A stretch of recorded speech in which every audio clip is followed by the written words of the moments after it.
बिस्मिल्लाहिर्रहमानिर्रहीम कि हमें इंडिया के साथ खेलना चाहिए इज वेरी मच क्लियर। तो पहले मशवरा करके स्टेटमेंट दे देते ज्यादा बेहतर था।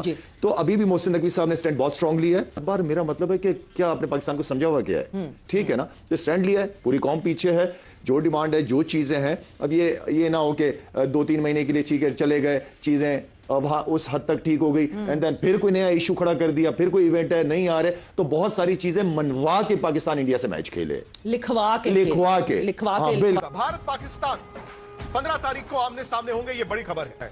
लेकिन ये तय है कि इंडिया और पाकिस्तान अब 15 तारीख को वर्ल्ड कप में आमने सामने होंगे।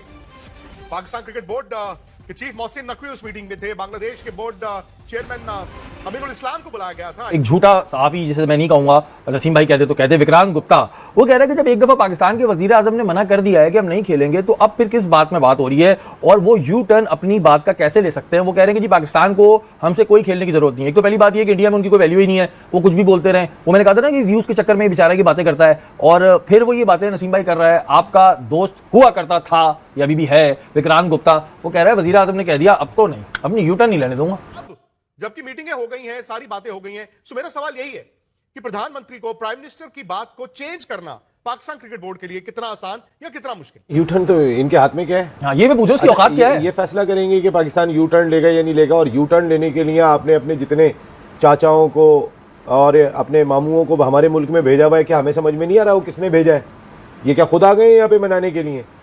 और आपके वजीर आजम साहब नरेंद्र मोदी साहब अगर ये बात कर रहे हैं कि अगर नहीं खेलेंगे तो बड़ी शर्मिंदगी होगी। मोदी साहब, आज आपको ना खेलने पे शर्मिंदगी हो रही है, आपको हाथ मिलाने पे शर्मिंदगी नहीं हो रही थी आपको। और इन्होंने ये कहा था कि आज के बाद से कभी पाकिस्तान इंडिया एक ग्रुप में होगा ही नहीं। ये भी इन्हीं के अल्फाज थे। नहीं, ये बातें करने की है, ना रख के दिखाओ। चलो आज मैं भी आपको विक्रांत चैलेंज करता हूँ, पाकिस्तान को इंटरनेशनल क्रिकेट काउंसिल एक ग्रुप से हटा के दिखाए, कहीं पे एक ग्रुप से रखेंगे आप एक ही जगह पे, क्योंकि कमाना तो आपने ही नहीं सही है। उसके बाद चौधरी भी आप ही बनते हैं। अच्छा, बिला वजह ये बिला वजह की बातें, पता है थोड़ी बहुत कुछ टाइम पहले मैं कहता था कि हाँ यार एक अच्छा साफी है, मैं साफी नहीं मानता। पहले बात तो ये है कि तुम साफी नहीं हो, एक अजीब सी मखलूक हो जो इस दुनिया में उतरी हुई है और वो आके शर फैला रही है, ऐसे ऐसे शर फैला रहे होते हैं ना। अच्छा, वहां पर ही ये एक ट्वीट हमारे जो आमिर मीर ने किया था, उनको मुखातिब करके उन्होंने कहा है, यही विक्रांत गुप्ता ने, कि ये ड्रामा चल क्या रहा है जी। पहले बोला कि हम इस वेन्यू पे हम तो पहले खेलेंगे नहीं, फिर बोला वेन्यू चेंज करेंगे, वेन्यू चेंज करने के बाद कहा कि हम भारत के खिलाफ नहीं खेलेंगे, और वो ये कह रहे हैं कि ये सब कुछ ड्रामा है और पाकिस्तान कौन होता है शर्तें रखने वाला। पाकिस्तान के बारे में उन्होंने नाजेबा अल्फाज इस्तेमाल किए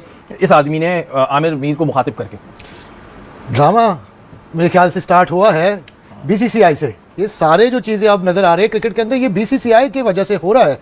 जब जय शाह ये चैंपियंस ट्रॉफी, पाकिस्तान के चैंपियंस ट्रॉफी खराब करने के चक्करों में थे, और ख़राब किया भी है कि इवन नो अच्छा है, वो अच्छा खेल के फाइनल पहुंच गए, लेकिन जिस टूर्नामेंट पाकिस्तान में होनी चाहिए वो फाइनल कहीं और खेला जा रहा है। तो ये सारा जो हुआ है start, drama started from the Indian side. और ठीक है, अब पाकिस्तान भी थोड़ा बहुत ड्रामा कर रहा है, लेकिन खरा तो हो रहा है ना सामने। हम बस आपके ड्रामे देखते रहेंगे, मार खाते रहेंगे। Pakistan have taken a stand for war. मजे की बात कासिम भाई, हमने मार तो कभी खाई नहीं, हमने वॉर के मैदान में इनको मारा है। क्रिकेट के मैदान में चले खैर है, वो क्रिकेट के बारे में बात, वैसे क्रिकेट के बारे में बात, क्रिकेट को सीरियस लेते नहीं है भाई, हमारे लिए तो हम तो नहीं खेलने जाओ, रो तुम लोग रहे हो। और ये फिर ये इस तरह के सहाफी, जिसे मैं सहाफी तो नहीं कहूंगा, मखलूक, इस तरह की मखलूक की बातें कर रही है कि जी पहले शर्तें रखी, फिर ये किया, फिर ये किया। जब तुम्हारे लिए इतना इंपॉर्टेंट नहीं है तो फिर हामिद मीर के ट्वीट का जवाब क्यों दे रहे हो? व्यूज ये भी मुझे सहाफी से ज्यादा बीजेपी के नुमाइंदे लगते हैं। हाँ, जो इनकी शक्ल भी वैसी है, इनकी बातें वगैरह जो होती हैं, वो ऐसा लगता है कि ऊपर से इनको फीड किया जाता है। ये इनका सॉफ्टवेयर लिफाफा सहाफी है, लिफाफा आता होगा, छोटा मोटा अपडेट होता है। मैंने विक्रांत को ऐसा नहीं देखा। मुझे लग रहा है कि उनकी सरकार की वजह से, उनकी हुकूमत की वजह से उनके साफियों पे भी प्रेशर है, और बहुत बड़ा प्रेशर। दिल में कोई नरम गोशा तो नहीं रखते आप अभी भी उसके लिए? अब ना रखिएगा, सवाल ही पैदा नहीं होता। जो आपकी बात खराब हो जाएगी, मेरे मुल्क के खिलाफ बोलेगा। याद है जाते भी एक शोशा छोड़ गया था, फिर वो हमने इसकी बजाई थी। आप हमारे ही कुछ लोगों ने बेवकूफों की तरह उसकी मेहमान नवाजी की थी। उसकी हैसियत क्या है, उसकी औकात क्या है, उसको आपने सरकारी मेहमान बना दिया था। हमने गलत किया था। हम तो मकसद है कि ये मोहसिन नकवी साहब जैसा आदमी चाहिए इनको डील करने के लिए। सीरियसली यकीन माने कि रात को बच्चे भी, माएँ भी ख्वाब में बोले मोहसिन आ जाएगा, बच्चों को सो जाओ। खौफ के मारे आज विक्रांत जो रो रहा है, किस बात पे रो रहा है? विक्रांत, आपके वजीर आजम कह रहे हैं कि आप नहीं खेल रहे, पाकिस्तान खेलो ना, आप नहीं खेल रहे, आप कह रहे हो कि खेल के दिखाओ। हाँ, तो ये क्या मिल मिला के खेल रहे हो? कौन सा खेल खेल रहे हो भाई? ये सारा ड्रामा है। और विक्रांत गुप्ता जैसे लोग, मसला पता क्या होता है, तुम कहोगे यार मुझे डिस्कस क्यों कर रहे हो। मसला ये होता है कि जब तुम वहां से एक बॉल करा दो ना, तो हमें आदत है शॉट मारने की, हम बगैर शॉट मारे रह नहीं सकते हैं। एक वो सुसु मेहता है, हम छोड़ेंगे नहीं। माइंडसेट आया हुआ है ना मोदी साहब वाला, ये बड़ा गंदा और नेगेटिव माइंडसेट है इस बंदे का।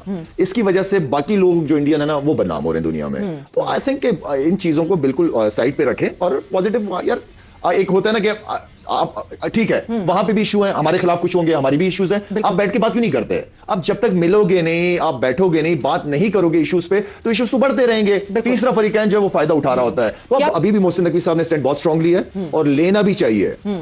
मेरा मतलब है कि हर बार मेरा मतलब है कि क्या आपने पाकिस्तान को समझा हुआ क्या है? ठीक है ना, तो स्टैंड लिया है, पूरी कौम पीछे है और अल्हम्दुलिल्लाह स्टैंड लिया है, तो आज वो सारे इधर मौजूद है, पाकिस्तान आए हुए, मीटिंगें हो गई हैं, जो डिमांड है, जो चीजें हैं। अब ये ना हो कि 2-3 महीने के लिए ठीक है चले गए, चीजें वहां उस हद तक ठीक हो गई एंड देन फिर कोई नया इशू खड़ा कर दिया, फिर कोई इवेंट है नहीं आ रहे, तो बहुत सारी चीजें मनवा के पाकिस्तान इंडिया से मैच खेले, लिखवाना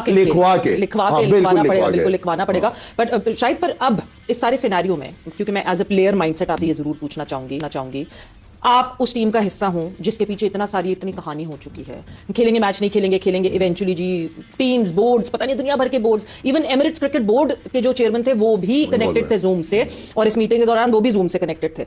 अब जब आई होप कि आ जाए पॉजिटिव एक रिजल्ट आ जाए कि हाँ जी मैच हो रहा है 15 फरवरी का, एज अ प्लेयर क्या बहुत एडिड प्रेशर हो जाता है प्लेयर्स के ऊपर कि भाई इतना चर्चा हो गया इस मैच का, अब तो मतलब अगर परफॉर्मेंस नहीं हुई तो बड़ा मसला हो जाएगा। वीक कैरेक्टर होते हैं वो जो इस तरह सोचते हैं। हम हमेशा इसको अपॉर्चुनिटी के तौर पे लेते थे कि ये मौका है हीरो बनने का। आप इस तरह सोचते हैं इस माइंडसेट से, मतलब अब तो और 4 चांद लग गए ना। Individual as a team as a management आप लड़कों को कितना पॉजिटिव रखते हो? नो डाउट प्रेशर होता है, लेकिन अगर आप क्या होगा, अच्छा हार गए तो क्या होगा, आप मतलब नेगेटिव जोन में जा रहे हो, रिजल्ट भी नेगेटिव ही होना है। हाँ यार मौका मिला है, हीरो बनना है। गुप्ता साहब, प्रोटोकॉल ये होता है कि पाकिस्तान क्रिकेट बोर्ड ब्रीफ करता है प्राइम मिनिस्टर को। जाहिर है प्राइम मिनिस्टर किसी भी कंट्री का वो सब चीजों को नहीं जान रहे होते, उनको ब्रीफ किया जाता है, उसके मुताबिक वो फैसला कर देते हैं। अब हमारा प्रॉब्लम क्या है, हमें लगता है कि इनजस्टिस हुआ, ये चीजें प्रॉब्लम हुई बांग्लादेश के साथ भी और पाकिस्तान के साथ भी। अगर आईसीसी उनको सॉर्ट आउट कर देता है तो फिर खेलने में क्या हर्ज है? हमने कोई दरवाजा बंद नहीं किया, कोई भी बोर्ड दरवाजा बंद नहीं करता, ना आईसीसी के बगैर हमारा गुजारा है, ना हमारे बगैर आईसीसी का गुजारा है। पाकिस्तान भारत को आगे खेलना ही खेलना किसी ना किसी और इवेंट में। सो हम ये थोड़ी कह रहे हैं कि हमने कभी नहीं खेलना, हमने एक पॉइंट के ऊपर कहा था कि हम इन चीजों की वजह से नहीं खेल रहे हैं। अगर वो चीजें सॉर्ट आउट हो जाती हैं तो फिर खेलने में क्या हर्ज है? आईसीसी टी20 वर्ल्ड कप 2026 जिसमें इंडिया पाकिस्तान का जो आगामी मैच होने वाला है उसको लेकर इस समय सबसे ज़्यादा चर्चा में है, और पीसीबी और आईसीसी साथ में बीसीसीआई सभी का जो है मीटिंग हो रही है। उसके साथ आपको बता दें पाकिस्तान इंडिया के साथ खेलने से इनकार कर दिया है, लेकिन मीटिंग होने के बाद वो जो है मान चुका है। उनको सिर्फ और सिर्फ पैसा चाहिए है, क्योंकि वे भिखारी मुल्क है, भिखारी जहाँ भी पैसे की उनको उम्मीद होती है वहाँ पर जो कटोरा लेकर आ जाते हैं और भीख मांगना स्टार्ट कर देते हैं। उसी को लेकर बात हो रही है। और साथ ही आपको बता दें इसी पर जो है गुप्ता साहब ने जिस तरह से उनको धोया है उसको लेकर पाकिस्तानी मीडिया बौखला चुके, वहीं पे शाहिद अफरीदी भी बौखलाते हुए नजर आए। जैसे कि आपने वीडियो में देखा किस तरह से शाहिद अफरीदी जो है बौखला चुके हैं और उसके साथ पाकिस्तानी मीडिया पूरी तरह से बौखलाते हुए नजर आए। आपको वर्ल्ड कप 2026 के बारे में क्या कहना है? कमेंट में अपनी राय जरूर दीजिएगा, और ये भिखारी लोग खेलेंगे या फिर नहीं वो भी जरूर बताइएगा। तो चलिए मिलते हैं नेक्स्ट वीडियो में, इतना धन्यवाद।